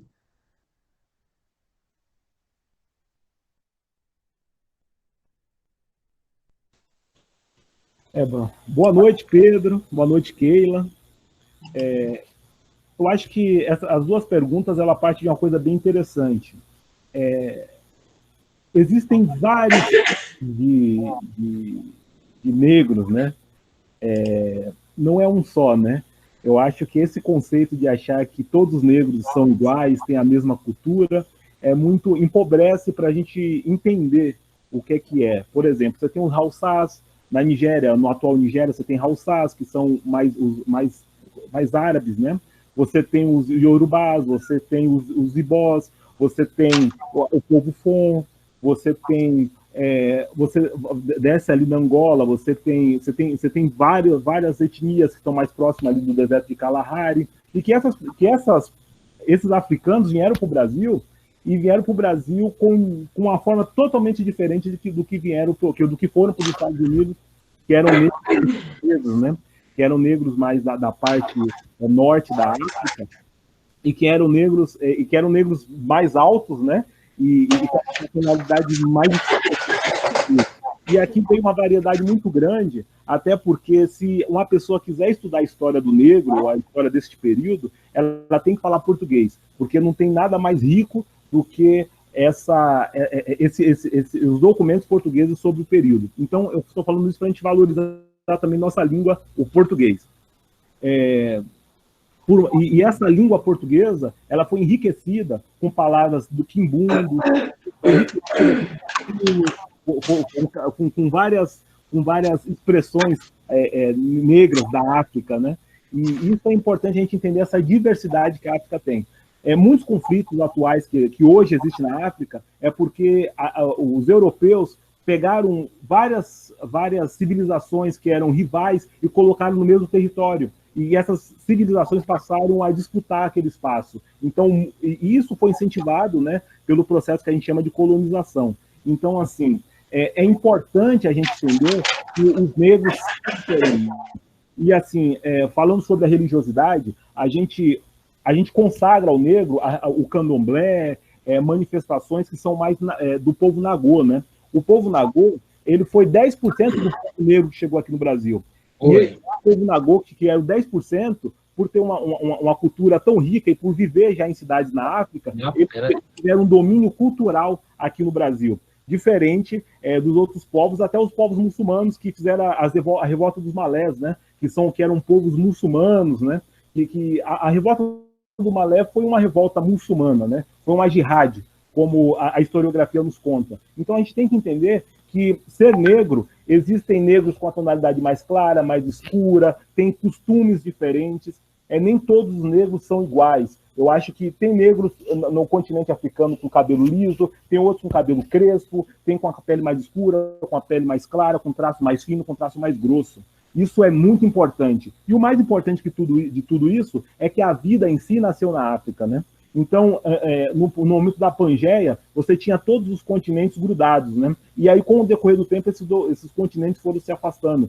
Então, todo mundo tem um sangue africano correndo em suas veias, por mais que tenha um traço mais claro, mais fino, mais grosso, ou que pertença a outras religiões. Então, é esse que eu queria deixar para vocês, para a gente não achar que a África ela é tão igual como eles querem que a gente entenda. A África é diversa, você tem um Monte Kilimanjaro, que fica ali próximo ali do Quênia, que neva, na África cai névoa, né? Neva na África, desculpa. Na África tem um deserto do Saara, que é um deserto, você tem ali no Kalahari, que é como se fosse o Saara, né? Muito próximo do nosso ambiente do Cerrado aqui no Brasil. A gente tem a parte da mata ali na República Democrática do Congo. Então a África é diversa. A África não é um lugar igual. E os negros, por conseguinte, também não são iguais e são diferentes, e cada um tem a sua individualidade. Pode ir lá, Luana.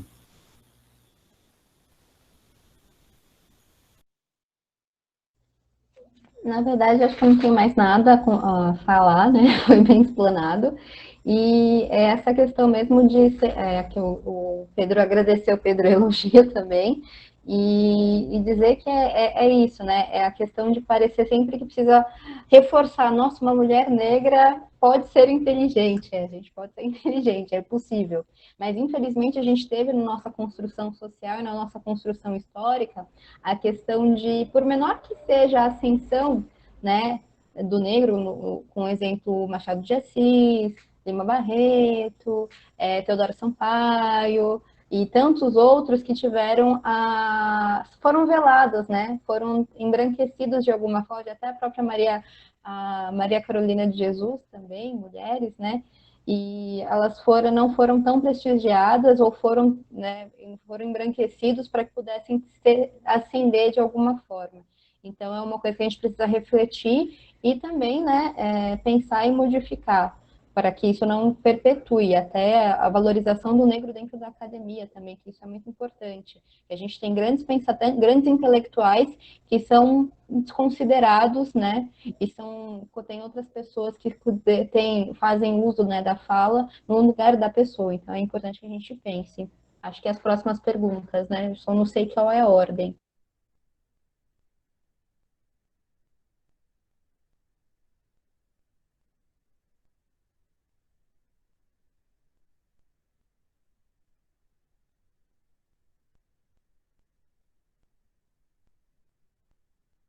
Quem é o próximo a fazer pergunta?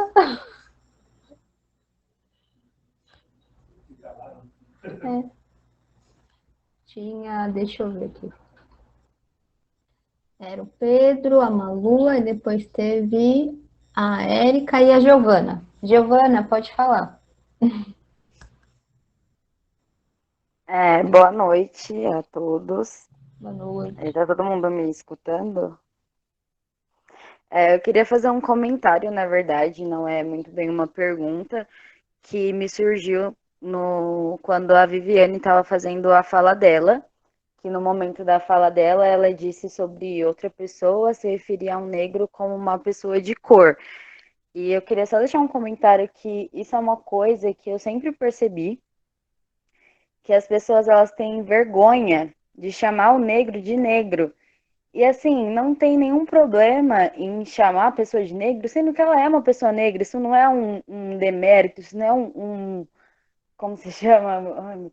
Esqueci a palavra, contrário de elogio. Não é uma ofensa ser negro não é uma ofensa. Então, isso sempre foi algo que me incomodou muito, por eu estudar numa escola particular, no meu ensino fundamental, eu não via pessoas igual a mim, e eu não me sentia representada. Então, as poucas pessoas que eram parecidas comigo naquele ambiente, as outras pessoas que estudavam comigo, na maioria delas, 90% pessoas brancas, elas tinham vergonha, medo de se referir, assim, é aquele bedel que é moreno, aquele bedel que é mais escuro. E eu falava, não, gente, ele é negro, pode chamar ele de negro, tá tudo bem. É a mesma coisa que eu falar, aquela menina branca, então tá tudo bem, é só a cor da pessoa, isso não diz nada, sabe? Ou também pegando a fala do Pedro, sempre ter que afirmar a cor da pele da pessoa para falar dela. Então, nossa, é uma negra muito linda. Não, ela é uma mulher linda, uma pessoa linda. Então, a gente não precisa ter vergonha e também não precisa colocar a cor da pessoa para enfatizar uma frase ou para dizer que, poxa, ela é negra e ela conseguiu fazer isso. Então, nossa, é incrível, sabe? Eu só queria fazer um comentário porque isso sempre me deixou muito incomodada por eu viver num meio assim, com pessoas que a minha realidade era diferente, mas eu estava ali naquele meio porque eu tinha desconto da escola e afins, e era só um comentário, porque isso me deixa muito incomodada, sempre me deixou. Luana e Cássio, vamos ouvir a Andressa e a Janaína, daí vocês comentam em bloco? Deixa eu só anotar então, para não esquecer. Então, agora é a Andressa.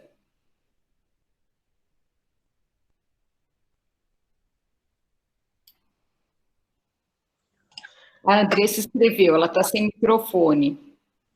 Então, Janaína, por favor.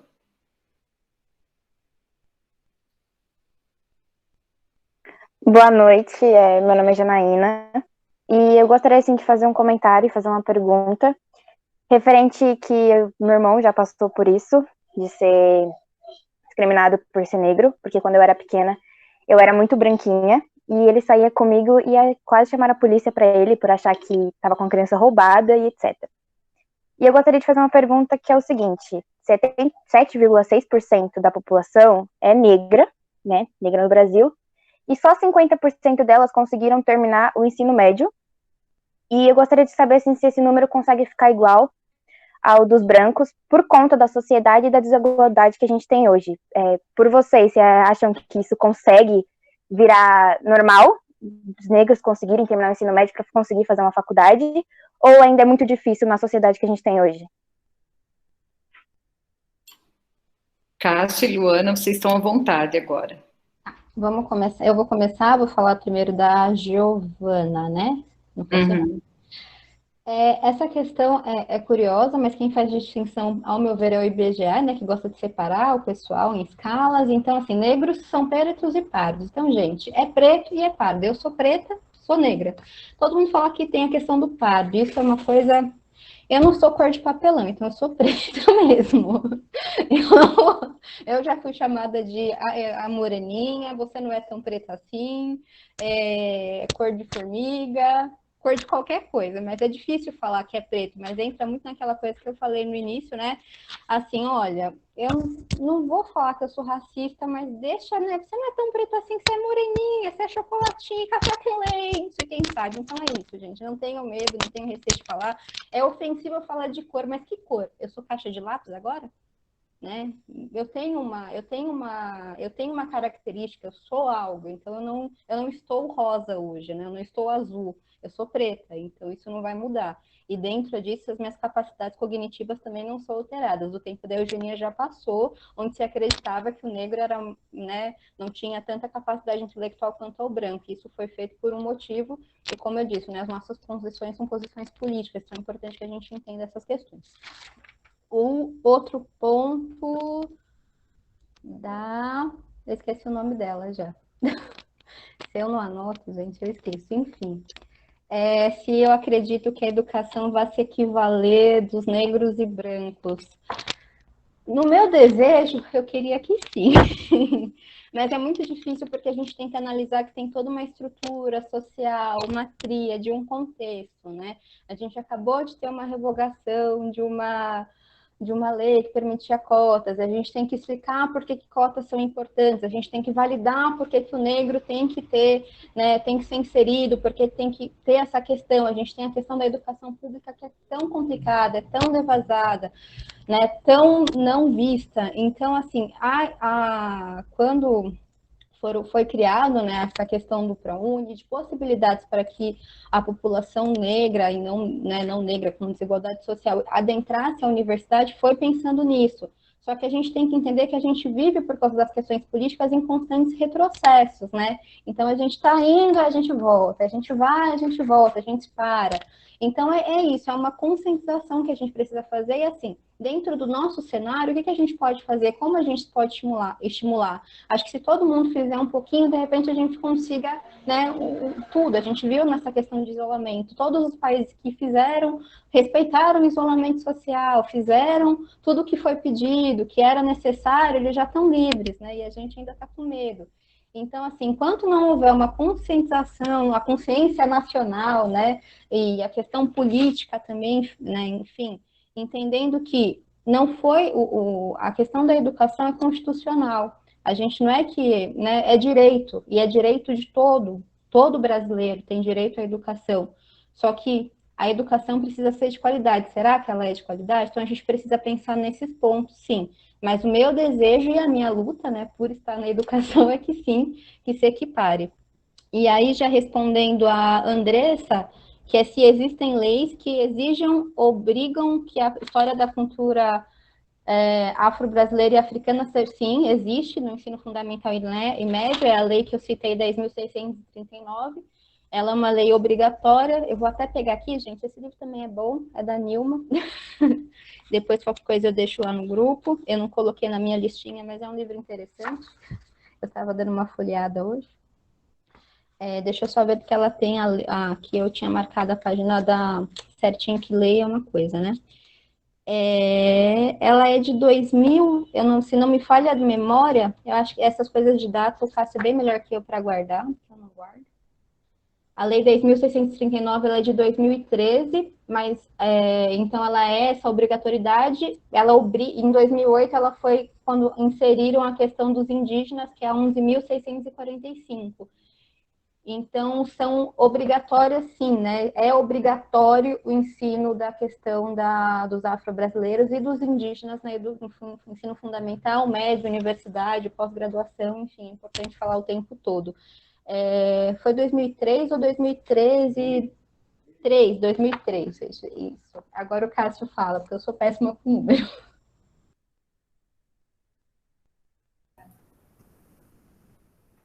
Boa noite a todos e todas novamente, né?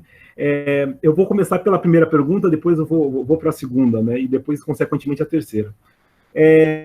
Eu achei muito importante o comentário, porque a gente precisa entender como que funciona o racismo aqui no Brasil. Publicamente, as pessoas têm vergonha de ser racistas, mas no ambiente privado, elas são racistas. E, principalmente, quando elas têm algum cargo de autoridade. Então, a gente tem que tomar muito cuidado para a gente entender o que é esse racismo que tanta gente fala. No ambiente privado, quando a pessoa adota valores privados, né? Então, o que ela fala? Olha, eu tenho o direito de ser racista, né? E aí ela procura achar esse direito, e aí ela discrimina outras pessoas no seu convívio familiar, no seu meio próximo ali, porque ela tem o direito de fazer isso aqui no Brasil. Mas publicamente, ela tem um chefe que é negro, e aí ela resolve não fazer isso porque o que está em jogo é o salário dela.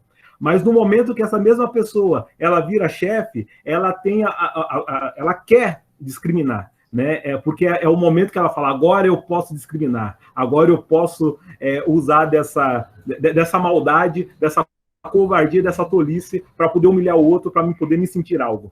Então, o que a gente tem que tomar cuidado?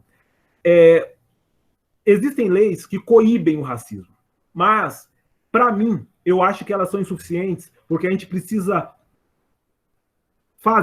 cultivar nas pessoas, como educadores, cultivar nas pessoas que elas entendam o malefício do racismo. O racismo, ele destrói a nossa sociedade. O racismo, ele coloca pessoas que não têm competência para estar em determinadas funções, naquela função apenas por causa da cor da pele. O racismo, ele colabora com que pessoas vão à mídia falar, vão à mídia apresentar seu ponto de vista sem conhecimento, apenas pela cor da pele. E isso aí, você vai acabando com a nossa sociedade. Se nós tivéssemos toda a população brasileira no ensino superior, que a gente tem uma população de 205 milhões de pessoas, nós com certeza teríamos mais de 5 mil Einsteins aqui no Brasil. Nós com certeza teríamos grandes descobertas feitas aqui no Brasil. Então, o racismo é maléfico. A gente precisa cultivar como educadores que o racismo é uma coisa tão ruim que ele destrói a nossa sociedade. Então, é isso que a gente chama de consciência. É isso que eu quero dizer para vocês como consciência. Em relação à pergunta da Janaína, eu achei fantástica. A gente precisa saber de qual educação a gente está falando. Porque essa população negra, ela se educa. A partir do momento que ela está com seus pais, ou com a sua cultura, ou no seu dia a dia, ela está aprendendo algo. A gente não aprende algo apenas na escola. Porém, nós, nessa sociedade que a gente vive, a gente precisa sim estar dentro da escola e precisa sim produzir conhecimento para que a gente possa entender a nossa sociedade. E quando a gente não tem essa população negra na escola, a gente acaba não tendo pessoas que vão pensar a sociedade na sua totalidade. Então, a gente, por exemplo, você coloca lá no Google, adolescentes, vai aparecer vários adolescentes brancos ali como adolescentes. Aí você coloca bandido adolescente, vai aparecer a figura do negro. Isso, um dos motivos é porque os programadores são de um determinado grupo social e se entende como esse grupo. Então, é importante a gente acabar com essa questão da discriminação racial e a gente precisa entender que isso é ruim para todos. Não é ruim para o negro apenas, é ruim para a gente como sociedade. E a gente teve uma lei, Janaína, em 1837, que proibia o acesso à escola ao negro. A gente tem uma escola pública, até os anos 70, governada por políticas positivistas. De 70, 80, 90 para cá, foi que teve uma expansão desse ensino. E agora que essa população negra está chegando na universidade com um grupo, né? Um grupo está chegando na universidade. E tem medidas do atual governo que está querendo que isso retroceda. Então, a luta, Janaína, a luta é para que a gente consiga permanecer e que consiga ter pessoas como a Luana, ter outras pessoas que possam pensar essa condição do negro dentro da academia, que isso é bom para a nossa sociedade como um todo. Porque a nossa sociedade ela não pode ser dividida entre aqueles que vão para a escola e aqueles que não vão para a escola. Outra coisa também que eu gostaria de salientar é a Lei de 1639 de 2003, né? A gente tem que colocar sim quem foi o Lula que sancionou essa lei. Fernando Henrique teve algumas medidas, mas foram muito tímidas pelo papel de sociólogo que ele exerceu na academia, e quando ele assume a presidência, ele foi muito tímido em relação à questão do negro. O Lula, ele sancionou a lei 2003 e teve uma sanção da lei 12.711 de 2012, que abre o ensino superior para que a gente possa discutir também a questão do negro no ensino superior. Então, a gente precisa entender a nossa sociedade na sua totalidade. E lembrando que o negro não é um público, não é uma coisa, não é um grupo homogêneo, são pessoas diversas, com diversas histórias de vidas. Tem pessoas que nasceram em determinados locais, é diferente de quem nasceu em São Paulo para quem nasceu no Amazonas, para quem nasceu no Nordeste. Então, nós temos as nossas especialidades. Então, uma luta que eu falo, que eu quero dizer a todos, é que nós possamos entender que a educação não apenas pensar na questão do Estado, porque o Estado, que, como eu disse no começo, quem constrói somos nós. Então, nós temos que pensar no dia a dia. Quando tinha 13 de maio, a professora me olhava e falava, Cássio, fale sobre a escravidão. Eu não sabia nada sobre a escravidão. Eu não vivi o momento de ser... Eu não fui escravo. Eu sabia tanto de escravidão como meu coleguinha lá da frente, branco. Eu não sabia da escravidão. Isso aí é um incômodo para mim. Aí eu passava por essa... Toda hora que tinha data, fale você, vai lá e exponha, vai lá e diga. E eu não sabia. E aí é algo que a gente também tem que pensar como educadores, que assim, tem professores que falam assim, olha, vou fazer a prova difícil para você, que você vai passar por algo muito difícil na sua vida, então você precisa ser o melhor aluno. Aí você está discriminando também esse aluno. Ou então, vou facilitar a sua vida, porque você é negro, a vida é tão difícil para você que eu vou facilitar. Nós, como educadores, não podemos fazer isso. Nós, como educadores, temos a obrigação de discutir a questão do racismo, mas como malefício para a sociedade. Não adianta a gente querer que por exemplo, eu ouço muito na mídia hoje, pessoas negras exigindo que pessoas brancas estejam nos atos. Não pode ser assim. Eu tenho a minha demanda, eu tenho a minha dor, eu vou ao meu ato, eu tenho a minha necessidade. Agora, o que eu tenho que fazer em outro ambiente é que essas pessoas entendam ou discutam esse ambiente com uma certa sinceridade, para a gente acabar com esse racismo privado. Porque publicamente é muito difícil você ser racista, mas no privado é onde tem um problema e é onde a gente tem que entender todo dia. E só para finalizar um ponto muito específico, eu quero que cada um de vocês pensem. É muito fácil num ambiente como esse nós não sermos racistas. Agora eu quero ver se uma pessoa negra tiver uma nota melhor do que a sua, tiver um emprego melhor do que o seu, eu quero saber como é que você vai agir. Então, na verdade, agora eu estou fazendo uma pergunta para vocês. Muito obrigado.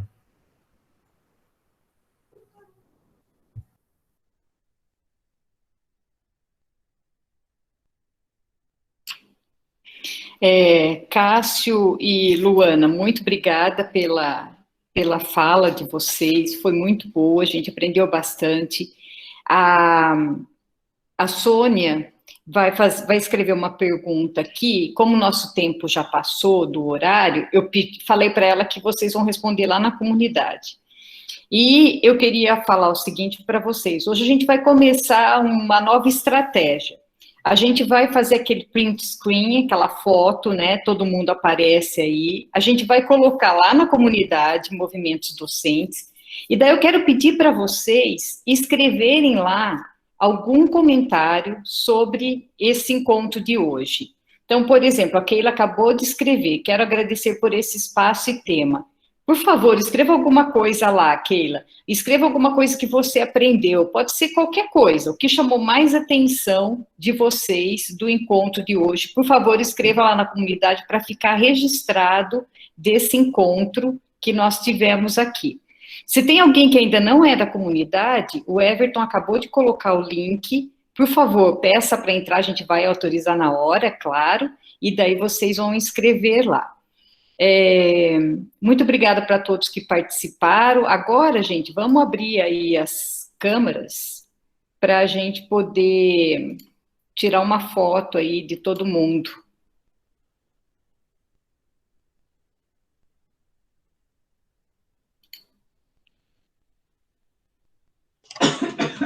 Olha quanta gente bonita!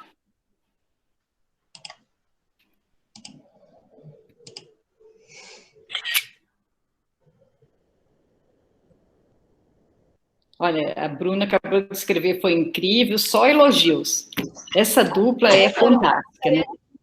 Eu estou muito feliz porque eu acho que eu nunca vi tantas pessoas pretas assim. Então, para vocês, por favor, nós temos voz. Então, eu também fico pessoas falarem com vocês e vamos pensar nisso. A gente tem voz, a gente pode falar agora, a gente tem rede social para isso.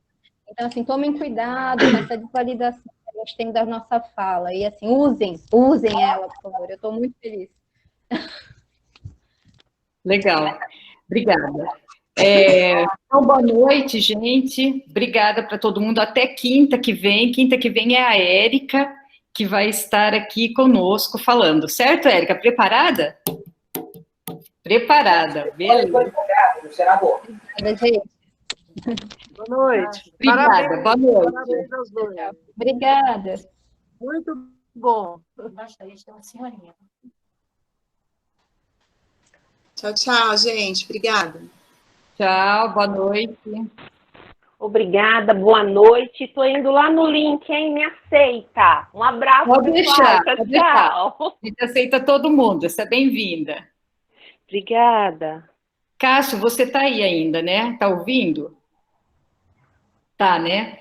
Então, falar para você que a minha filha Esther estava participando até agorinha há pouco aqui, porque ela já conheceu você, já conversou com você, né? E ela gostou muito. Gostou muito de você e da Luana. Muito obrigado, muito obrigado. Um abraço para sua filha. A gente sabe que ela passou por momentos difíceis, né? Então, é muito bom ver uma pessoa com vida, né? E podendo, né, tá participando de coisas maravilhosas como este encontro de hoje.